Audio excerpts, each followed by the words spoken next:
Muchísimas gracias por estar presentes en esta charla. Es una charla de esas charlas que de pronto uno dice, uy, van a hablar de cavernas y de cuevas en Colombia, qué vaina tan raro, ¿no? Porque generalmente hay muy poquitos referentes acerca de cavernas y cuevas en el país. Entonces, pues, fantástico tener este auditorio con ganas de escuchar un poco del tema. Buenísimo. Entonces, bueno, sí, pues siempre empiezo con este video para sensibilizarnos un poco. Si se generan preguntas de que, ay, ese man metió videos de otro país. No, esas que van a ver acá son algunas de las cavernas que hay en Colombia. Entonces, vamos a ver cómo está de sonido. Esperemos que no muy duro. Sí, ahí está bien.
¿Cómo les pareció el video? Entonces yo luego les pregunto a ustedes. ¿Sí? ¿Está bien? Raro, ¿cierto? Raro encontrarse uno con unos mundos. Yo siempre digo en las charlas o en las conferencias que, bueno, yo en lo personal, cuando descubrí Caño Cristales, cuando descubrí la Sierra Nevada de Santa Marta, cuando descubrí la Sierra Nevada del Cocuy, el Nevado del Tolima, Parque de Nevados, siempre decía, wow, wow, wow, sí. Cuando estuve en Nariño también decía, wow, cuando estuve en Gorgona, cuando estuve buceando en el Pacífico, yo siempre me maravillé de lo que tenía este país. Pero cuando le llegó en mi vida el turno a las cavernas, dije, no, esta es la tapa de país. O sea, tenemos el país, ¿no? Y empecé a investigar más y todo el tema de las cavernas empezó por una de ellas. Generalmente la decisión, cuando un ser humano toma una decisión, puede ser por una frase, por la recomendación de un amigo, ¿sí? Cuando un ser humano dice, me voy a dedicar a esto. En mi caso, no fue por ningún ser humano, fue por un paisaje. Porque en mi caso, los paisajes son los que le hablan a mi espíritu, ¿sí? Así de sencillo. Entonces, la fotografía, por eso tiene una relevancia tan grande dentro de mi quehacer y también el tema del sonido. Entonces, soy pues Juan Carlos Higuera, soy explorador de cavernas. Hace un poco más de 15 años estoy metido en el mundo de la espeleología, pero muchísimo antes de la espeleología, Juan Carlos ya estaba metido en el tema del montañismo, de la escalada. Igualmente porque el montañismo ya había refrescado su alma con los paisajes y con las cumbres y con un montón de información que tenía que tener tiempo para decantar después de estas expediciones. Cuando llegó la espeleología en el país, tenía algunos referentes de cavernas que son muy turísticas, pero que en realidad yo decía, bueno, es verdad, Colombia tiene muchas cosas bonitas, pero tal vez cavernas, pues está bien, ¿no? Pero cuando me di cuenta, hay una región del país que se llama el Peñón Santander, en un lugar que hay 1962 cavernas en un área apenas de 34 municipios, yo dije, esta es la tapa. Y me dediqué de lleno a la espeleología. Cuando usted encuentra un paisaje maravilloso, usted dice, aquí hay más. Entonces, dejé algunos trabajos que tenía, salí un poco como de mi zona de confort y me dediqué únicamente a la exploración. Entonces, mis ahorros, el sueldo, lo que me quedaba de algunos contratos que había hecho con el Estado, los dediqué para comprar una camioneta 4x4, ahí meter un kayak como fuera e irme por el país a conocer las cavernas. Y sí, la verdad, siento que de todas maneras hay para conocer más cavernas, pero les voy a mostrar un poquitico de lo que fue ese viaje al interior de la Tierra, a esos mundos perdidos y qué es lo que me he encontrado y qué me ha enseñado también viajar a las entrañas de la Tierra para compartirlo con ustedes. Entonces empiezo mi presentación con algunas fotografías que he estado tomando sobre cavernas en el territorio colombiano, muchas de las cuales son desconocidas para la mayoría. Entonces esta, por ejemplo, es una que me cautiva mucho. Así he tenido la oportunidad de acampar dentro, de visitarla varias veces. Se llama El Hoyo del Aire, cerca del municipio de La Paz, en Santander también. Más adelante les explico por qué hay tanta caverna en Santander. Este que vemos acá es apenas los automóviles, las 4x4 que logran llegar hasta acá. Eso tiene un diámetro de 130 metros y una profundidad por esta pared de 180 metros. Hoy le decía a Claudia, que está presente acá, vivo en Ciudad de con subsidio y allá los edificios tienen 10 metros de altura, no, en mi conjunto. Y en mi conjunto hay 170 edificios. Yo le decía a ella, mira todos los edificios que hay acá. Ahora imagínate que vas a poner uno encima del otro. La mente no le da uno. Pues esa es la distancia que existe en esta caverna para llegar a este cosmos, que es un lugar pristino que está aquí en el centro de esta caverna. Sí. Es un lugar que todo esto de acá ha sido de alguna forma afectado por intervención humana, ganadería, cultivos, pesticidas. Pero cuando usted desciende por acá 180 metros, o si usted prefiere descender por acá 164 metros, se encuentra entonces con... Para mí las cavernas son un génesis. Son un génesis de muchas cosas y más adelante les contaré por qué son el comienzo. Incluso participaron en nuestros orígenes y en nuestro comienzo como seres humanos.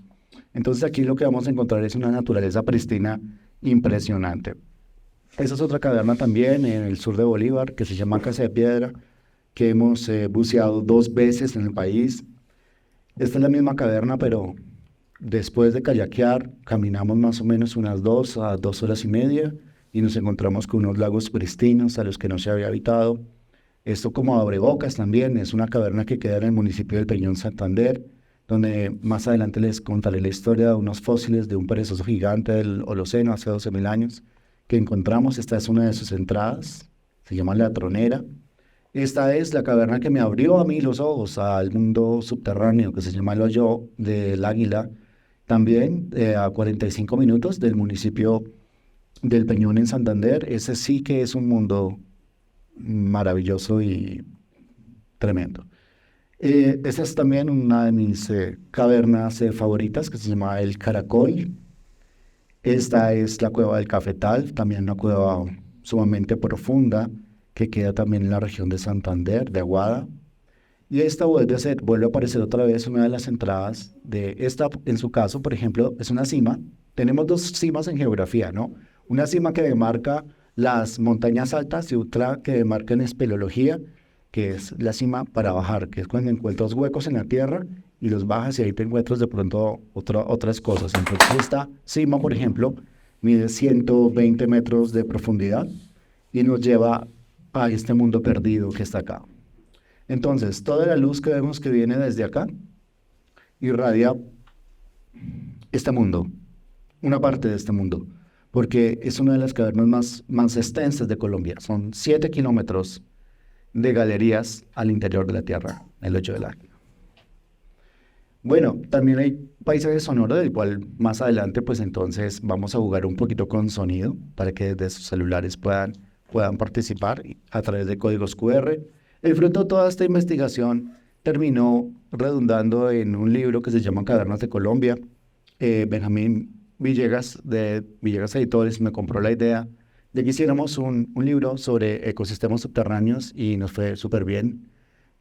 Logramos ganar un premio. A través de ese libro después mi trabajo se conoció y entonces el periódico El Tiempo dijo, hagamos una serie de programas para que hablaran acerca de cavernas y la ciencia que hay detrás de las cavernas. Entonces nació Colombia Subterránea, lo terminamos y después de eso viene una serie de exploraciones, esta que es una de las más queridas, que fue bueno, nosotros encontramos los fósiles de un perezoso gigante del Holoceno hace 12.000 años. Vamos a hablar sobre eso también. Entonces, con este equipo, después de hacer una gestión de 11 años, porque gestionar cosas en Colombia te puede llegar la tercera edad o un poco más para que logres hacer algo en este país, ¿sí? Yo jamás pensé que después de haber encontrado los fósiles de estos en una caverna y que pensé que iba a ser súper rápido que se hiciera la excavación de estos fósiles, sobre todo cuando se determinó que era una especie nueva en la paleontología colombiana, se tomaran 11 años para hacer una excavación, ya cuando los fósiles el agua los estaba acabando.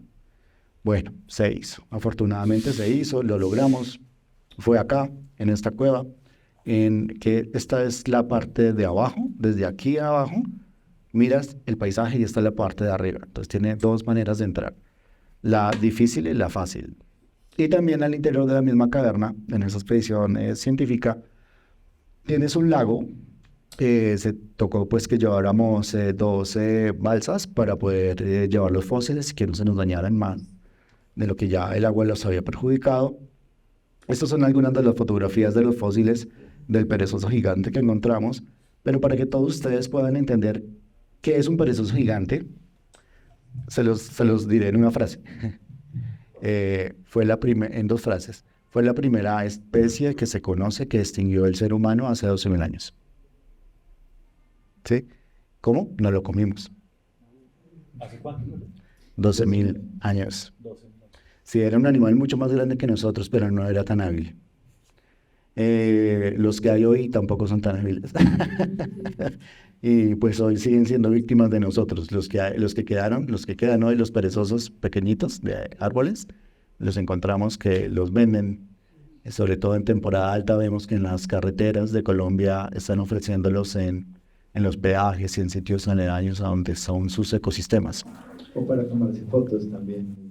Sí. Bueno, pues la historia de esto es que fuimos a rescatar un perezoso gigante. Fue un perezoso que encontramos con Alejandro Sánchez y con otro amigo espeleólogo. Nos lo encontramos de verdad por casualidad. Nosotros maravillados por la caverna La Tronera y por su paisaje, porque es una caverna muy linda.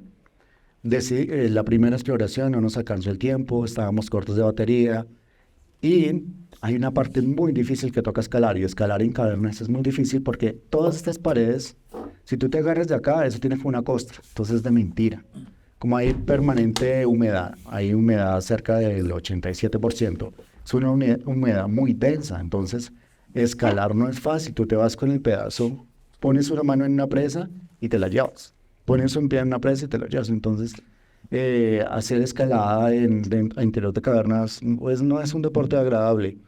Y esa era la cuota que teníamos que pagar para poder llegar a una galería que está a 5 metros de altura y poder entrar. Cuando entramos a esa galería nos encontramos con una garganta de aproximadamente unos 2,5 metros y por ahí empezamos a recorrer.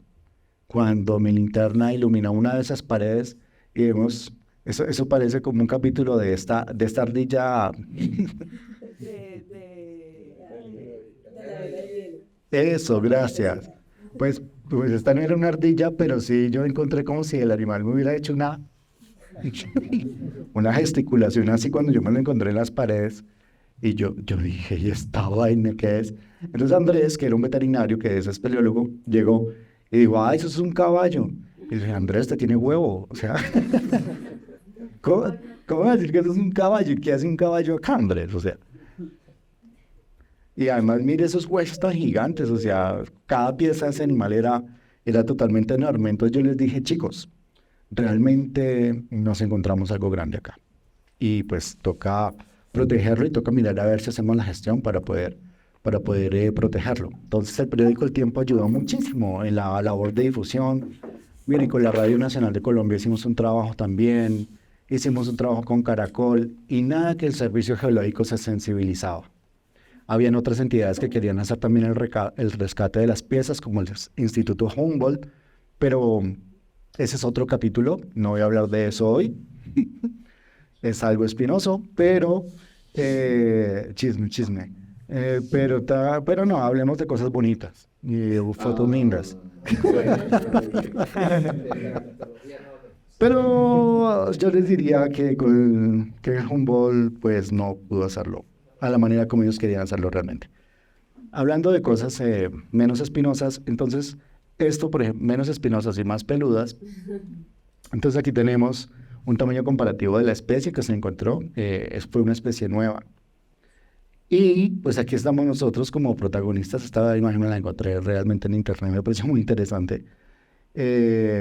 Nosotros no teníamos tipos de caza tecnificada realmente para cazar perezosos gigantes. Por ejemplo, cuando se cazaban mamuts, para hablarles de cómo era la cacería del humano en el Holoceno, cuando quería comer. Entonces, ellos generalmente se desplazaban o trataban de que la manada llegara a cañones, en lugares muy encerrados, se hacían ellos en las partes altas y a través de palancas empujaban las rocas y las rocas caían sobre la manada ya cuando ya estaban causadas, ¿no? Entonces de arriba ellos veían, ¡tum!, ahí van pasando, palanca y pie de esto. Entonces eso acababan con casi media manada de las que estaban abajo, ¿sí? Con crías, con los líderes de la manada y finalmente pues se comían solamente una pierna o una parte, ¿sí? de la caza. Entonces mataban muchas especies, muchos animales de la misma especie y con los perezosos pues fue lo mismo. ¿Cómo podemos saber realmente si esos perezosos que estaban allí pues realmente no los comimos nosotros? Los especialistas con los que nosotros estuvimos en la excavación de la Tronera lograron encontrar en las costillas de los perezosos pues índices de cortes de flecha. Sí, sí, sí, claro. Entonces, digamos que los perezosos pues tenían muchísimos otros enemigos y efectivamente el dientes de sable también se lo echaba y a la barriga, pero lo que sí sabemos es que esta era nuestra fuente primaria de alimento, era una de las fuentes primarias de alimento y se lo llevaban a las cavernas también. ¿Qué hacía un perezoso en una caverna tan profunda? Lo que pasa es que las cavernas del Peñón Santander, particularmente esa zona, son cavernas que tienen 1 millón de años. Es decir, las pruebas de isótopos de uranio van hasta 700 años y los expertos que han estado allá han determinado y han dicho, no, Juan, eso aquí, 1 millón de años tienen esas cavernas con toda seguridad. Entonces, durante 1 millón de años pasan muchas cosas. Y entre esas tantas cosas que suceden es que la parte alta de las cavernas se cierran y se abren. Entonces, en uno de esos eventos cayó una pequeña familia. Nosotros encontramos uno de ellos, un individuo, pero finalmente hicimos la excavación de 3. Pero no solamente pasó eso, sino que ellos estaban en la primera capa, entre comillas, superficial de la caverna. Para abajo venían otras capas de fósiles, con colmillos de todo tipo de animales, con huesos de todo tipo de animales, y casi todo perteneciente al Holoceno. Entonces, solamente logramos hacerlo durante 11 días. Estuvimos internados en esta caverna que no me cansaré de fotografiarla. Siempre me regala unas vistas fantásticas. Tuvimos un campamento en esta caverna. Esta es la misma. La entrada complicada empieza por acá, o sea, la entrada para las fotos es por acá. Y la entrada de los científicos es por acá.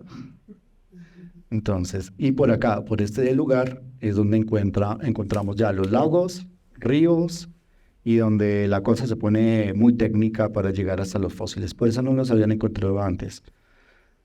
Bueno, fue una muy buena experiencia, siempre aprendo mucho, la espeleología siempre me está enseñando muchas cosas. Cada expedición es un aporte. Y aquí, por ejemplo, en este caso, el aporte fue muy curioso porque entramos antes de la pandemia, duramos durmiendo, acampando 11 días. Yo fui contratado para el tema de cuerdas, logística, hacer guía, de todo, ¿no? Muy similares a los contratos que me da el periódico El Tiempo. Tengo que hacer de todo. Y el asunto fue que cuando ya estábamos en el 10.º día y dijimos, ya, listo, ya empaquetamos todo, ya estamos a punto de salir 3 perezosos gigantes, fantásticos, listo, un hotel, ya no más comida en lata, uy, qué rico un hotel, me decían los brasileños, usted sabe, Juan, un hotel así con jacuzzi, ya no puedo la espalda de estar acampando todos los días. Entonces yo les dije, no, pues sí, ahí nos conseguimos alguno por allá por la región de Vélez, por allá arriba, por Barbosa, ahí encontramos algún lugar para descansar. Salimos y cuando llegamos todo estaba cerrado. Pues resulta que cuando salimos el mundo estaba en pandemia. Wow. Bueno, pues más bacano que uno lo coge la pandemia en la caverna que en la casa, encerrado. Pero además que los brasileños tenían vuelos 3 días después de la salida de la caverna. ¿Qué más? Bueno, Sí. qué experiencia tan interesante. No, pues chévere, ¿no? Pues salir y que el mundo haya cambiado sin... No había nadie. Seguimos comiendo en lata. No fue tan chévere. Sí, bueno, esas son algunas fotos de la gente que nos ayudó, la gente del Peñón. Estuvo muy pendiente de nosotros, entonces los científicos tienen una forma muy particular de empaquetar fósiles con yesos, papel higiénico, papeles de otros tipos. Y a lomo de mula, después de que pasaron por las balsas y cargar todo, y finalmente entonces eso es una expedición de 11 días para 10 personas, es una cosa en la que hay que tener presente todo. Después volvimos porque la alcaldía del Peñón nos dijo, pues está interesantísimo ese trabajo y esperamos que esos fósiles puedan ocupar un espacio en un museo aquí en el municipio, que me parecería lo más justo. Y empezamos a hacer, pero el municipio tiene unos problemas muy grandes de minería, 32 municipios y como hay tanta roca caliza, todo lo que yo les he mostrado a ustedes, si se preguntan qué tipo de roca es, les voy a decir es caliza, o sea, sedimentaria. Donde hay calizas, hay siempre cavernas. Eso es, yo cojo un mapa geológico, estudio algunas regiones del país y digo, no, ¿para qué me voy allá si allí no voy a encontrar nada? Pero encuentro una zona de calizas determinada en el mapa y digo, wow, Eso tiene potencial. Y cuando vemos un mapa geológico de la región del Peñón o algunas regiones de Santander, esa es la región de cavernas. Hay unas razones de índole geológico por las cuales las cavernas existen allí, ¿no? Ya ahorita les explicaré. ¿Por qué? Porque no quiero salir del tema de los fósiles todavía. La alcaldía entonces nos dice, hay un problema de minería, es importantísimo que usted haga un estudio para que podamos contarle a la gente por qué es importante que la minería no esté aquí acabando y dañando con todas estas cavernas, sino que más bien puedan llegar a conservarse. Yo le dije, alcalde, ¿dónde le firmo? Empezamos mañana mismo porque yo soy testigo fiel de que esto hay que cuidarlo. Entonces empezamos y llegamos a una caverna, empezamos a hacer una exploración en las cavernas del municipio. Y una de las que más me impactó fue la olla de Casildo. La olla de Casildo, no me encontré ese tipo de fósiles de hace 12.000 años. Me encontré estos. Los restos de alrededor de unas 36 momias, en las cuales ya había llegado primero los vaqueros y las habían despojado de todo, absolutamente de todo. El escenario fue dantesco, no había un lugar por donde caminar sin que evitáramos pisar un hueso, ¿sí? Arrumes de cráneos, arrumes huecos por un lado, excavaciones por el otro lado, piezas muy antiguas. ¿De quiénes eran? De los indígenas guanes. Los guanes acostumbraban tener unos ritos funerarios muy particulares en la región de Santander. Los guanes eran un grupo caucásico, llamémoslo caucásico, así lo denominan los antropólogos. ¿Qué quiere decir esto? Que mientras los indígenas chipchas eran chiquitos, ¿sí? Flaquitos, y los guanes eran más altivos, tenían facciones un poco más europeizadas, podemos decirlo, caucásicos, piel blanca. De hecho, cuando llegaron los colonizadores, dijeron, ¿y esta gente qué hace acá? ¿Sí? ¿Por qué? Porque eran realmente muy diferentes y su expresión compartían un poco el dialecto chipcha, además que les servía muchísimo para generar relaciones comerciales con el pueblo muisca. Los muiscas amaban los telares y el tejido de los guanes, porque los guanes eran exquisitos para hacer mochilas, mantas, túnicas, eran tremendamente ágiles en esa labor y ellos necesitaban la sal, ¿sí? Entonces, necesariamente los pueblos de la sal que tenían este medio para conservar la carne para una cosa y para la otra, otros pueblos tenían que llegar a generar un comercio con ellos. Entonces los guanes, además de eso, tenían también, como amaban y eran conscientes de quiénes eran ellos, también generaban deformación craneal, que era que a los bebés les ponían 2 tablillas acá. ¿Han visto la película Alien? Claro, ¿cierto? Pues los alien tienen una cabeza como alargada, ¿no? Incluso en otras culturas, como creo que los faraones, otras culturas en el mundo también generan deformación craneal en África. El tema de los guanes también practicaban eso, ¿sí? Entonces eran hombres y mujeres con la cabeza así muy alargada. Hay muy pocas comunidades en Colombia, creo que hay una más, además de esta, no recuerdo el otro nombre, que también efectuaba deformación craneal. Y yo siempre dije, ¿por qué y para qué? Si eso al contrario genera muchos problemas cognitivos y en el desarrollo de los niños también. Y todo eso está consignado incluso por los mismos españoles. No, era un tema de identidad cultural. Deformación craneal, 2 puntos, identidad cultural, ¿sí? Porque pues no funcionaba mucho, o sea, por lo menos para las almohadas no servía. Entonces, nos encontramos todo esto y sí, restos de guanes, pero yo me hice una pregunta muy interesante a raíz de esta expedición, y es, todos los que estamos aquí en esta sala vamos a ser fósiles.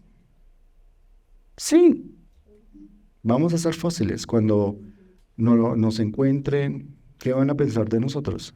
El anterior expositor decía que nosotros, bueno, él era un poco pesimista, 150 años creo que nos dio de vida en el planeta. ¿Entendí bien o entendí mal? Bueno, en el peor de los casos, 150 años. Vendrá alguien, otro tipo de humano, algo más complejo que un humano, no sabemos qué, pero se va a encontrar con nuestros vestigios y muy probablemente va a generar este mismo gesto frente a lo que fuimos nosotros, ¿no? Y muy probablemente van a tener muchas preguntas, como por qué comíamos transgénico, si podíamos tenerlo natural, por qué tanto plástico, por qué utilizábamos el agua para lavar carros. Hay una profecía maya que dice que el mundo no va a tener agua, eso es claro, y que esos pueblos que no van a tener agua van a mirar lo que estamos haciendo nosotros y van a decir, ¿de verdad ellos utilizaban el agua para tantas cosas innecesarias? ¿Sí? No sabemos cómo va a ser el futuro, es incierto. Se combina con el día de la charla de hoy. Pero yo sí les puedo decir a ustedes que encontrarse uno de estos cráneos, tenerlo cerca, es de alguna manera mirarse uno en el espejo. Y esto es un espejo inevitable que van a tener que verlo las próximas generaciones. Ven algunas fotos de cavernas también muy lindas. Aquí con esta, pues entonces termino hablando de los guanes. Bueno, soy fotógrafo. Entonces, todo este material, valga la pena decirlo, es el proceso de recopilación de 15 años de exploraciones al interior de la Tierra.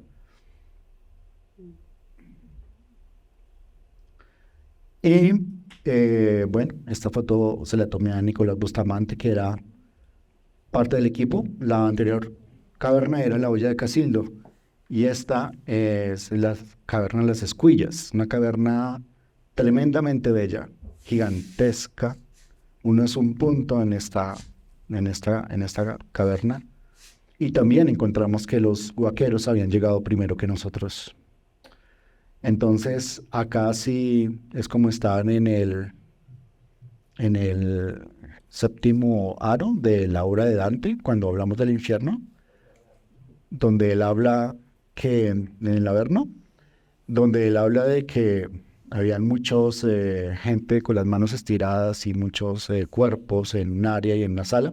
Pues acá hay una sala gigante, es del tamaño del estadio del Campín. Y toda esa sala está llena de huecos. Y dentro de esos huecos también hay muchos huesos. ¿Sí? Entonces los guanes en su tradición funeraria, que también generaron capas de entierro tras entierro, tras entierro, tras entierro, utilizaban muchísimo las cavernas como esta, cavernas secas, que no tuvieran flujos o corrientes de agua, para poder enterrar desde gente muy importante en su comunidad que se merecía estar sola en una caverna, hasta gente que hacía orfebrería, gente que tejía mochilas, gente que sembraba el campo en una sola sala. Entonces, donde encontrábamos la mayor cantidad de cuerpos o de restos humanos era el pueblo. Y en algunas cavernas donde hemos encontrado momias, solamente una o dos, entonces han sido para gente muy importante dentro de su comunidad. Entonces este era un lugar también de entierros colectivos del que se presume todavía no se ha encontrado todo. Es bien interesante como esta cuestión también hablando, digamos, de la incertidumbre y del futuro incierto, pues yo me imagino que estas cavernas, justamente la experiencia es, una vez empiezan a explorarlas, si ustedes se meten ahí, pues es de no saber qué se van a encontrar. Sí. Y parte de esa experiencia incierta, yo creo que es lo que pues lleva a estos encuentros tan increíbles y tan maravillosos, que a la vez es muy bonito como lo cuentas, y ahorita que sigamos, pues, que sigas contándonos más cosas, pues vamos a ver que siempre es como este tire y afloje entre el pasado y el futuro, ¿no? Como de esto muy bonito que tú decías de verte a ti mismo y de pensarnos más allá. Nada, es una reflexión muy, muy bonita y lo que me parece más bonito aún es que fue como esta pulsión de venga, hagámoslo, mandémonos a hacer esto, consigámonos la camioneta y dejemos todo lo demás atrás. Entonces, nada, pues esas reflexiones son muy, muy importantes y creo que, digamos que algo que yo te quería preguntar era sobre ese, o sea, ¿qué tanto sabes cuando llegas a un sitio donde dices como si va a haber algo interesante o hay como esta vocecita que, o una pulsión o ya tienes como muy claro como los signos donde podrías encontrar así como lo hacías con el mapa? Lo mismo pasa, digamos, en estas cavernas, como que tú vas y dices, ve, aquí hay algo medio interesante y ¡pum! Ahí cayó el fósil. Entonces, ¿cómo es esa No, visión? solamente es explorar. Nunca sabemos realmente qué tan profunda es. Nunca sabemos cuántos días vamos a estar adentro. Nunca sabemos con qué nos vamos a encontrar. Lo que sí sabemos es cómo colocar las cuerdas para poder regresar, qué cuerdas utilizar, qué descendedores utilizar, qué ropa utilizar y qué precauciones en la exploración hay que hacer. Porque la espeleología es una actividad supremamente técnica. Cuando yo estuve escalando y cuando estuve haciendo montañismo, bueno, todavía lo hago, pero no tanto como antes, yo pensaba que eso era, wow, esto es lo último en qué tecnología en la que usamos los humanos para subir montañas. Pero cuando empecé a bajar las cimas, yo dije, vale, esto es de verdad una cosa muy técnica, es una cosa de no poderse equivocar, es una cosa donde una cuerda no puede quedar en fricción, es una cosa donde un nudo no puede quedar mal hecho, es una cosa donde hay que estar revisando la estación 2 o 3 veces. Y no puedo negarlo que cuando llega la parte final de la exploración, que es el ascenso por las cuerdas por las cuales bajamos, claro, de todas maneras uno tiene aquí algún animalito que empieza a generar cuestiones y sí. Entonces hay muchísimos paisajes que no están registrados con mis cámaras, pero que sí tengo en mi retina, en mi mente, de ascensos muy complicados y de ascensos donde varias veces pensé que no iba a lograr llegar hasta arriba. Eso, eso del cómo explorarlo lo tenemos más bien claro. El que nos vamos a encontrar no lo tenemos en absoluto claro. Cuando entras, te encuentras con toda la incertidumbre apelmazada en los ojos. Pero el reto es saber encender la linterna y caminar, ¿sí? Porque con la incertidumbre vienen las preguntas, pero nosotros estamos abajo para encontrar una respuesta a esas preguntas.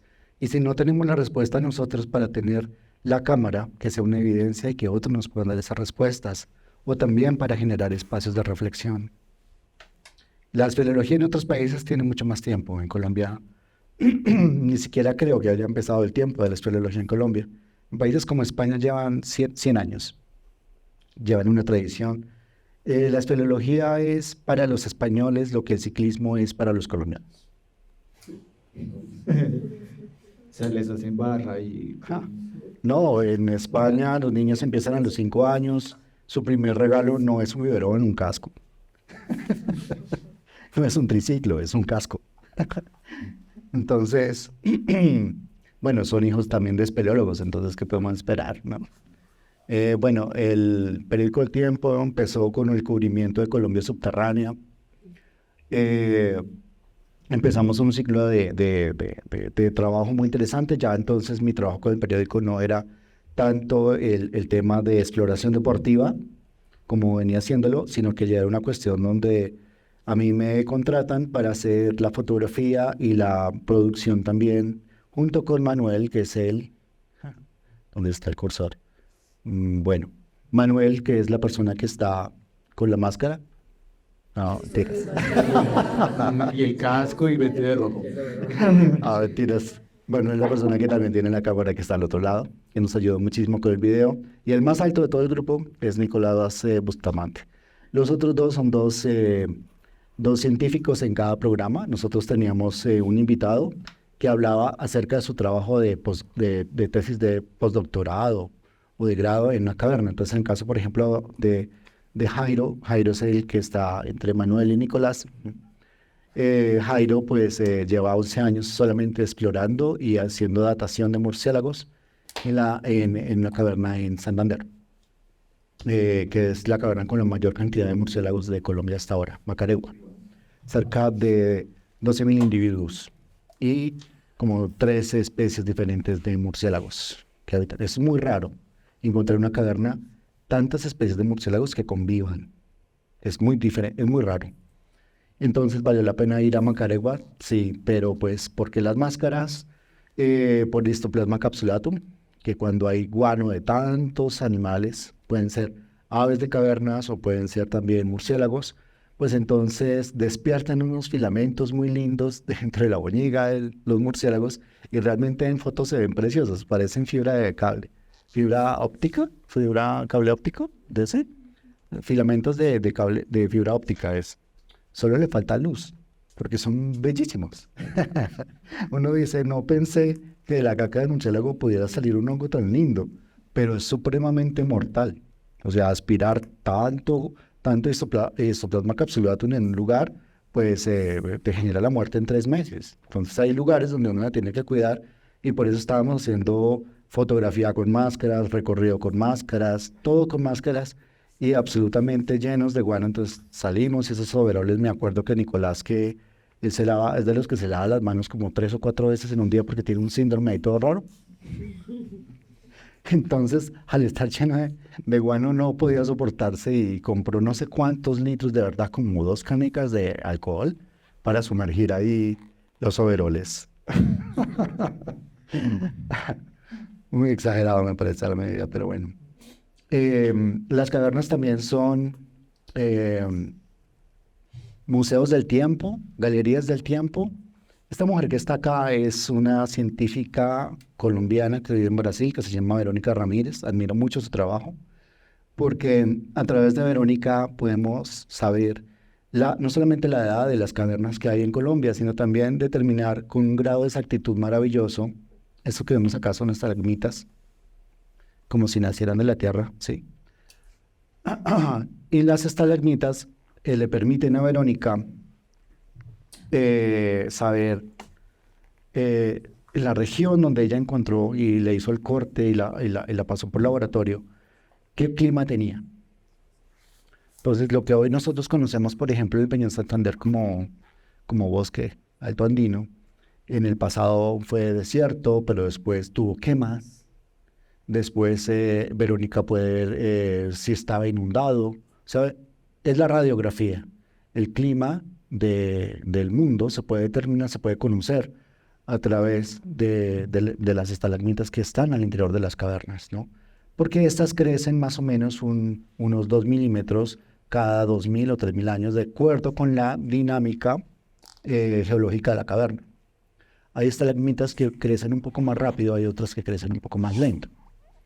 Entonces, ella ya en este momento nos puede decir, a través de su tesis de postdoctorado, cómo fue el clima desde el día de hoy, 12 de agosto del 2023, hasta hace 100.000 años atrás. O sea que es un trabajo absolutamente brillante. Bueno, aquí este es el hoyo del aire, pero desde otra perspectiva que les había mostrado. También empezamos a sacar un trabajo interesantísimo. La NASA está haciendo unos trabajos importantes para mirar cómo es la conducta humana en cavernas cuando están solos, los dejan abandonados, para determinar cómo sus astronautas en condiciones más o menos similares podrían sobrevivir en ambientes en el espacio. El fruto de todo ese trabajo terminó con que nos ganamos el premio SIP. Eso fue en la categoría de medio ambiente. Nos llegó de perlas porque estábamos en pandemia, la premiación se hizo virtual, entonces el premio valió la pena. Y bueno, hicimos después un trabajo de catalogación de ecosistemas en el municipio del Peñón para tratar de salvarlo a este municipio de lo que se le venía encima, que es la minería. Afortunadamente ahora el municipio del Peñón es uno de los municipios que están en el ranking de los más turísticos de Santander, a pesar de que quedan a 4 horas de Bogotá y a pesar de que tiene una carretera destapada y todo. Pero era importante poderle decir a la prensa, decirle a la alcaldía, decirle a las empresas mineras, miren, no vaya, señores de Corona, por favor no vayan a romper todo esto para hacer sus lavamanos, para sacar tanto material, porque la piedra calizada tiene 1100 usos industriales, hasta en los suplementos de calcio, comida para perros, lavamanos, vajillas. Dependemos muchísimo de la roca caliza para muchas cosas. Y bueno, estas son algunas fotografías de cavernas de la zona. Las cavernas son particularmente grandes en este municipio. Sobre lo anterior, pues me parece buenísimo, que más adelante nos contarás más de eso, pero es muy interesante por lo menos empezar con esa parte de catalogación, más porque aquí el patrimonio, digamos, natural, pues es una cosa que siempre queda como ahí en el limbo, ¿sí? O sea, se supone que esto es patrimonio de la nación, de cierta manera. Sí, lo es. Pero no hay como nadie que venga y declare como, esto no me lo tocan. Sí, en el sentido de, no hay, digamos, me acuerdo mucho de una clase que tuve hace un tiempo y decían como es que aquí nadie puede hacer patrimonios naturales legalmente. ¿Sí? O sea, ¿quién declara eso? ¿Quién declara que algo es patrimonio? El Ministerio de Cultura. ¿El Ministerio de Cultura se encarga, por ejemplo, de las cavernas? No. No, ni tienen ni idea, ni están las herramientas. Hubo, de hecho, un caso donde volvieron parte del Salto de Tequendama y trataron de hacer la declaratoria que se volviera patrimonio natural, pero eso lo hizo el Ministerio de Ambiente. Y la gente que hizo todo el proceso, pues lo hizo todo muy bien, llegaron al Ministerio de Ambiente y ahí el Ministerio de Cultura dijo, pero ¿cómo así que están haciendo eso si el único que puede declarar patrimonio soy yo? ¿Y usted lo va a hacer? No. ¿Por qué? Porque no cumple con las condiciones que nosotros tenemos. Lo mínimo que uno puede hacer es saber qué hay y lo que tú has estado haciendo, que es llamar la atención de las alcaldías, de decir como venga, tratemos de ver qué hay, conocerlo y empezar a darle la importancia por lo menos de, digamos, de apropiación local, que eso está muy chévere también con lo que están haciendo de capacitar a gente local para que sea espeleólogo. Es una labor súper importante que es clave para poder conservar estas, como tú dices, galerías del tiempo, que tienen ahí un montón de enseñanzas. Entonces, nada, quería rescatar eso que me parece increíble y pues que es una labor muy difícil, ¿no? También. Es muy difícil, muy desgastadora para el cuerpo. A diferencia de otros deportes de aventura, desgasta mucho el cuerpo, las articulaciones, pero bien vale la pena. Y sobre todo cuando después de haber trabajado tanto, te das cuenta que puedes lograr proteger este patrimonio. Sensibilizamos a uno de los senadores que ya no está reelegido, Iván Agudelo, del Partido Liberal. Realmente no estoy haciendo propaganda, no me interesa la política. Pero Iván Agudelo pues se sensibilizó frente a todo el trabajo que habíamos hecho con el libro, con la serie de Colombia Subterránea, y entonces dijo, uy, venga, esto hay que meter la ficha, venga, yo hago un proyecto de ley. Y entonces en el periódico El Tiempo dijimos, no, pues apoyemos la iniciativa que tiene este senador y de una montemos el tema de una ley que proteja el patrimonio espeleológico. Pero yo, conociendo el Ministerio de Minas y la fuerza que tiene la industria extractivista en el país, dije, esto no va a ser posible. Sin embargo, y casi no es posible, estuvimos volando muy por debajo del radar de las empresas mineras. Y pasó los 3 debates. Y todos por unanimidad, sí, protección. Y teníamos un documento súper sólido. En el cuarto y último debate, entonces el Ministerio de Minas y Energía nos mandó un comunicado, y al senador también, diciendo que archiváramos ese proyecto de ley porque iba en contra de los derechos de las empresas mineras, que eso afectaría terriblemente a las empresas mineras. unos casi adolescentes, ¿no? Enviaron esa carta porque ni siquiera era gente que supiera el tema. Gente demasiado joven y yo creo que recién graduados. ¿Y qué hicimos nosotros? Yo le dije, senador, qué linda carta, publiquémosla en Twitter, publiquémosla en Facebook, yo se la publico en Instagram, publiquémosla en todas las redes sociales para decirle a Colombia que el Ministerio de Minas y Energía quiere que archivemos un proyecto de protección de patrimonio espeleológico que lleva 2 años trabajándose y que lleva 3 debates. Entonces los tipos metieron la lengua entre la cola entre las patas.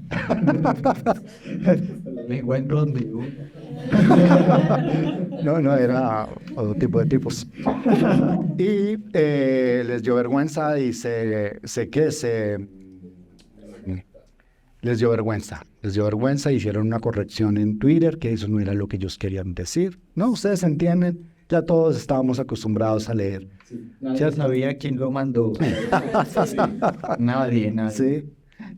Pero sí querían que le quitáramos muchos puntos que eran vertebrales para el tema de la ley. Entonces ahí fue la pelea con el senador, porque yo le dije, nosotros no podemos ceder tantos textos porque entonces va a ser una ley o para proteger o no va a ser una ley para darle gusto a unas personas que hasta ahora en el cuarto debate quieren participar. Entonces ahí entramos en una serie de discusiones con este político, pero finalmente no solamente en esta ley se logró que se protegiera las cavernas, sino los acuíferos subterráneos. Es importantísimo. Y la ley fue firmada el año pasado, el 6 de junio del año pasado. Sí, ya es la ley de la República. Entonces es muy bonito darse cuenta que el arte es una herramienta importantísima para sensibilizar a los legisladores y lograr resultados. Nosotros no hicimos una sola huelga de hambre, nosotros no llevamos una sola pancarta del Congreso, no, basta simplemente con un programa bien logrado y con unas fotos bien tomadas y decirle al legislador, esto es lo que hay para proteger. Esa misma conferencia, una conferencia similar a esta, se le presentó al Senado de la República en su momento, de manera virtual, y quedaron encantados. Entonces, bien, chévere, ya en este momento tenemos un paso dado al respecto, pero falta las políticas públicas de esta ley, que bueno, esperemos que ya tenemos el grueso, ya tenemos lo... Igual, bueno, se demoraron 11 años sacando el megaterio. Y sí. Falta el megaterio legal. Bueno, algunas cosas que hemos estado haciendo, que tú ya mencionaste. Preparamos a los campesinos de las veredas, los grupos de espeleología, para que hagan mejor su trabajo, para que sus clientes tengan menos riesgos. Ya tenemos un equipo de chicas que son espeleosocorristas en la caverna del Nitro, muy buenas espeleólogas, la verdad, súper ágiles. Y nunca había visto un equipo de trabajo tan consagrado y tan sacrificado en sus labores.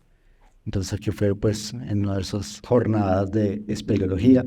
Esto que vemos acá es muy similar a lo que se deben poner los astronautas cuando van a la luna. Nosotros nos demoramos para equiparnos por lo menos 20 minutos, que el overall, que esto, que lo otro, que los arneses, que el equipo para subir, que el equipo para bajar. Todo dentro del marco de la seguridad para poder contar la historia. Bueno, algunas fotografías de fauna que me he encontrado en estos ecosistemas, cavernas muy, muy lindas. Topografía de cavernas también, para que el cuento esté bien hecho. Y bueno, hablando de la ley de protección del patrimonio espeleológico, bueno, está la gente de Brasil que participó en el trabajo de recolección de los fósiles. Estos son algunos de los fósiles que encontramos incrustados en la pared. ¿Y por qué hay que proteger las cavernas? Justamente para esto, para que las huellas... Somos los mismos seres humanos de hace 12.000 años, solo que los de ahorita, pues yo no sé, se mandan mensajes de amor o quieren que su traga del momento pues quede perdurada ahí, pero pues está dañando la caverna. Es para hacer otros estudios antropológicos. Los seres humanos, la verdad, siempre han querido colocar una huella en las paredes de cualquier lado. Eso ha sido de siempre, ¿sí? Y en parte gracias a ello, pues podemos saber qué tan antiguos somos. En la cueva de los sueños perdidos en Francia, encontramos gracias a dos espeleólogos que estaban bajando, se metieron por un túnel porque había una corriente de aire, estaban terminando de hacer exploración en otra cueva. Y estaban bajando hace poco, conocí uno de ellos, de hecho, hace como 2 meses, de los que estuvieron haciendo el trabajo ahí, y de la caverna de los sueños perdidos, que está en YouTube para que lo vean. Y entonces estaban haciendo su descenso, pan, y encontraron que hay un rótico que tenía una fuerza así de viento que iba hacia la cara de ellos. Y los tipos dijeron, estamos cansados y todo, pero venga, metámonos. Y los tipos se metieron, ¿sí? Muy estrecho, llegaron a unas galerías y después se encontraron con un arte rupestre que ellos pensaron que había sido hecho por un artista moderno, ¿sí? Un arte rupestre. Inicialmente las cuevas de Altamira hablaban, en España, hablaban del arte rupestre más antiguo de la humanidad, de 30.000 años, de 25 a 30.000 años, pero cuando encontraron el arte rupestre de la caverna de los sueños perdidos, nos permitió saber que éramos aún más viejos, 35.000 años. Sí, 35.000 años, y con una destreza, con las manos. Después se determinó que ese arte rupestre había sido hecho por mujeres, las que se quedaban ahí en la caverna, mientras los hombres iban de cacería. Las mujeres empezaron a pintar el arte rupestre, ¿sí? Pero mucho más interesante aún, que no al parecer, bueno, esa es una teoría todavía, que se dice de que no eran justamente tribus muy avanzadas, sino que eran tribus que no habían tenido un desarrollo cognitivo lo suficientemente bueno, ¿sí? Las que habían estado haciendo ese arte rupestre. Les recomiendo que lo googleen después de la charla, no se les llama la atención, busquen la caverna de los sueños perdidos en Google y van a encontrar ese arte rupestre. No lo puse aquí en la conferencia porque no pensé que fuera a hablar de eso, pero pues es justamente porque los seres humanos de cualquier era, Pleistoceno, Holoceno, hombre moderno, siempre han querido rayar las paredes para dejar algún tipo de mensaje. Y sobre lo que han rayado unos, después otra generación vuelve y raya otra vez. ¿Sí? Entonces es un asunto interesante que puede ser objeto de preguntas y reflexiones el día de hoy.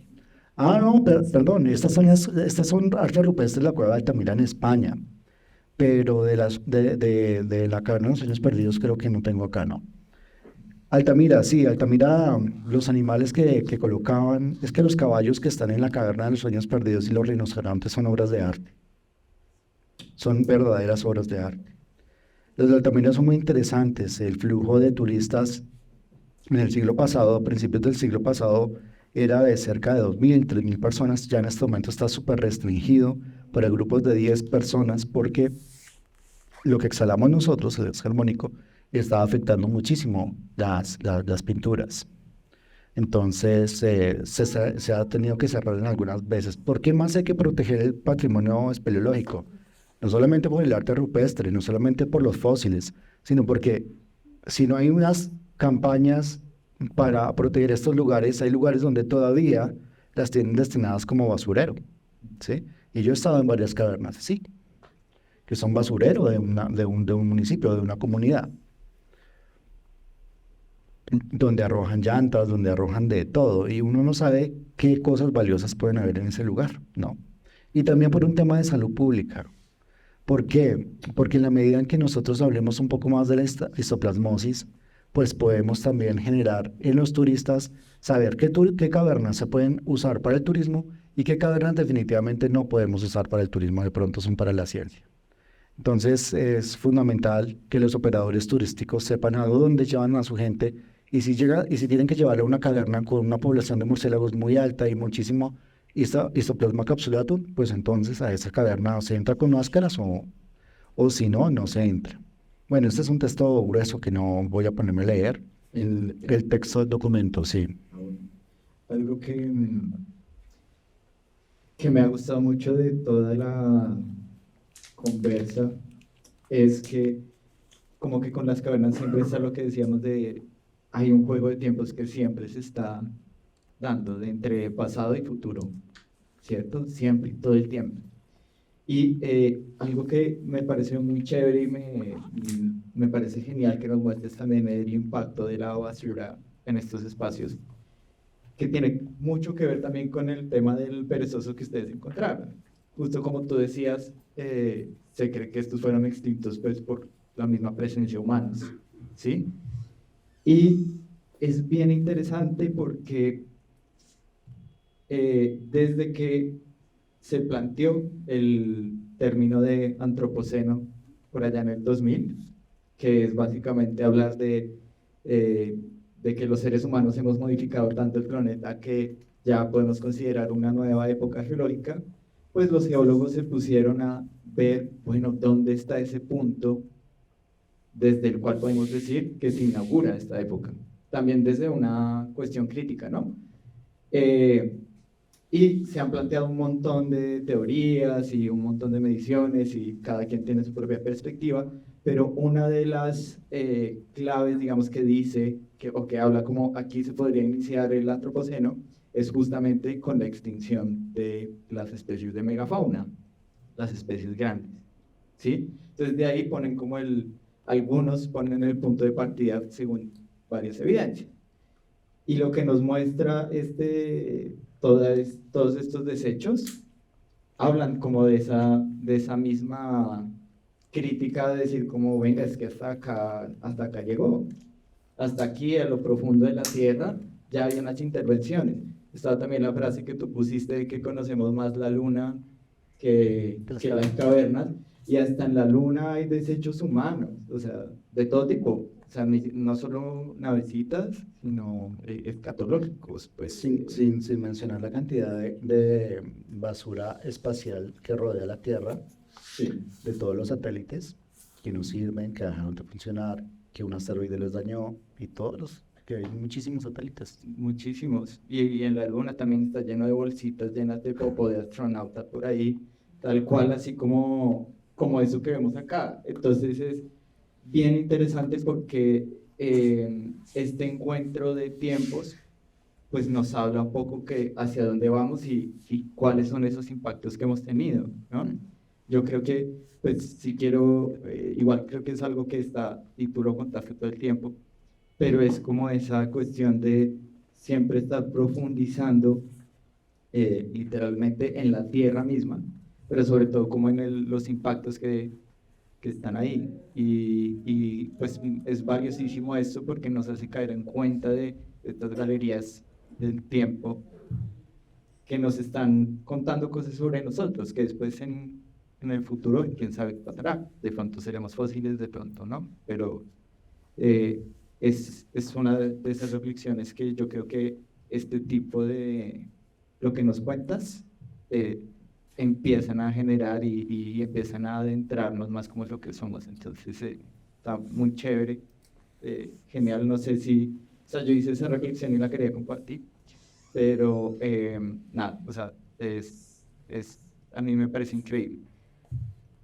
Sí, nuestro futuro es incierto, realmente. Es que somos una generación que está gozando de la tecnología, es como si fuéramos una nueva especie en el planeta, ¿sí? Si bien llevamos 35.000 años, por los vestigios que hemos estado hablando en la charla, realmente el hombre moderno, desde la revolución industrial, 1800 algo, y desde que empezamos ya con el tema de la electrónica y de la luz y de todo esto, serían mal contados 200 años o un poco menos, que tenemos celulares, que tenemos tanta tecnología y tantas comodidades. O sea, estamos hablando de un tiempo tan corto. O sea, en 35.000 millones de años nunca habíamos tenido un teléfono celular, ni habíamos tenido agua en las casas, que es un asunto de comodidad del hombre moderno, ¿no? Ni habíamos tenido computadores, ni habíamos tenido videogames. O sea, todo esto parece como prestado en nuestra vida. ¿Sí? O sea, hace muy poquito estábamos arando el campo con bestias. Hace muy poquito estábamos comiendo fruta, tratando de conservar la carne con sal. De verdad, hace muy poquito, hace 200 años. pero en 2 siglos nos estamos comportando como si fuéramos una raza diferente de humanos, a lo que éramos como especie 200, 300 años atrás.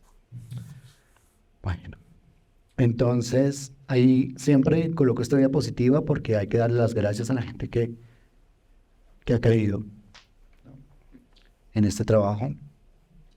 Y les dejo con esta frase que me encanta. Y damos un espacio para preguntas.